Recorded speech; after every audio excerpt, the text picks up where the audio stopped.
Here is a photo of an F40PH. Here is a photo of an F40PHR. The F40PHR almost reminds me of the SD45Rs from the Southern Pacific, almost like the original SD45s. The R in an SD45R and an F40PHR stands for rebuilt. Southern Pacific painted some of their SD45s in the SPSF paint scheme.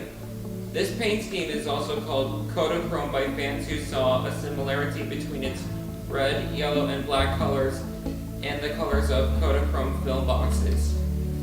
And here is a photo of SP7551 helping out ailing F40PHs numbered 393 and 333 on the eastbound California Zephyr. SP7551 is in its Kodachrome scheme, and the F40PHs 393 and 333 are in phase 3.